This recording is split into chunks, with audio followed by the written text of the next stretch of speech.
Les notions d'équilibre sont intéressantes en préparation physique, mais souvent un peu floues. Sans pouvoir tout détailler en une seule vidéo, je vous propose de nous pencher aujourd'hui sur les polygones de sustentation. Juste avant de commencer, si vous appréciez ces vidéos hebdomadaires, pensez aux likes, commentaires, partages, toute forme de soutien aide énormément. Ah oui, et un joyeux Noël. Avant toute chose, qu'est-ce qu'un polygone de sustentation? Pour faire simple, c'est un polygone, donc une forme géométrique à plusieurs côtés, qui va définir la zone dans laquelle vous serez équilibré. Développons et commençons par les centres de gravité. Si vous êtes debout, votre centre de gravité devrait se situer aux alentours de votre nombril. Pour ceux qui ne seraient pas formés, le centre de gravité, c'est simplement la position moyenne du poids dans votre corps. L'être humain étant relativement équilibré, cela explique pourquoi le centre de gravité se situe vers le centre du corps humain. Maintenant, toujours dans votre position debout, si vous enfilez un sac à dos très lourd, vous allez sentir que votre corps bascule vers l'arrière.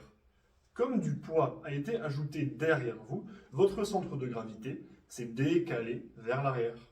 C'est donc un point qui peut se déplacer dans tous les sens. Ajoutez du poids en haut ou en bas de votre corps et il va monter ou descendre. À droite ou à gauche, il va se décaler, à l'avant ou à l'arrière également. Nous pouvons donc voir sa projection au sol. Le centre de gravité, où qu'il soit dans le corps, sera au-dessus du sol. Nous pourrons donc le situer. Une fois que vous savez où est votre centre de gravité et que vous avez établi sa projection sur le sol pour savoir où il est, nous pouvons nous intéresser aux polygones de sustentation. Penchons-nous sur vos appuis au sol. Si vous êtes debout, ce sont vos deux pieds. Si vous tenez en équilibre sur une jambe, c'est votre seul pied au sol. Si vous êtes à quatre pattes, ce sera vos deux mains et vos deux pieds. Une fois que vous savez quels sont vos appuis, vous allez vouloir tracer votre polygone. Et pour cela, vous allez tout simplement tracer des lignes entre les extrémités de vos appuis. Si vous êtes debout, vous allez rejoindre entre elles les pointes de pied, entre les talons, les côtés des pieds, et cela va vous donner une figure sur le sol. Si vous êtes à quatre pattes, les angles de votre polygone seront vos quatre appuis, les deux mains et les deux pieds, et en les reliant, vous obtiendrez votre figure. Vous avez maintenant votre polygone et votre centre de gravité. La suite est extrêmement simple. Si votre centre de gravité se situe à l'intérieur de votre polygone de sustentation, vous serez équilibré. Reprenons l'exemple de notre position debout. Si vous êtes droit, votre centre de gravité se situera environ au niveau de notre nombril, donc projeté au sol, à peu près entre vos deux pieds. Vous serez donc équilibré.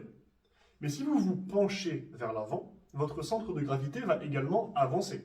Vous n'allez pas immédiatement tomber, puisqu'il va rester dans les limites de votre polygone de sustentation. Mais si vous vous penchez trop, vous finirez par perdre l'équilibre. Si vous écartez vos pieds, vous allez augmenter la taille de votre polygone de sustentation. Ce sera donc plus facile de vous équilibrer. C'est pour cela que vous serez plus à l'aise avec les pieds écartés qu'avec les pieds serrés, si vous essayez de vous ancrer dans le sol. Faites le test. Demandez à quelqu'un de vous bousculer gentiment et voyez si vous arrivez mieux à résister en vous équilibrant avec les pieds écartés ou joints. Ce polygone de sustentation est très utilisé dans les disciplines sportives. Nous pouvons par exemple citer l'escalade, une activité au cœur de laquelle on retrouve la notion d'équilibre et où l'on dispose de jusqu'à 4 appuis, les deux mains et les deux pieds. Notons enfin que ce n'est pas parce que votre centre de gravité sort de votre polygone de sustentation que vous allez immédiatement tomber. D'autres facteurs peuvent intervenir pour vous maintenir. Vous serez simplement dans une position considérée comme non équilibrée. Par exemple, votre tension musculaire peut vous rattraper. Debout, penchez-vous vers l'avant. Si vous vous contractez très fort, vous arriverez peut-être à vous retenir un petit peu plus. Mais si vous vous relâchez ou que vous vous penchez trop, vous tomberez. Voilà un premier point de réflexion pour s'intéresser à l'équilibre et à sa relation aux différentes positions du corps. Bien évidemment, il existe de nombreux autres facteurs qui influent votre capacité à vous équilibrer, mais c'est un bon point de départ. Je vous souhaite d'excellentes fêtes de fin d'année. Prenez soin de vous, de vos proches, faites-vous plaisir, mais n'exagérez pas trop. J'espère que cette vidéo vous aura été utile. Si vous avez des questions sur les points que je viens d'aborder ou d'autres interrogations sur le sujet, contactez-moi pour me les poser.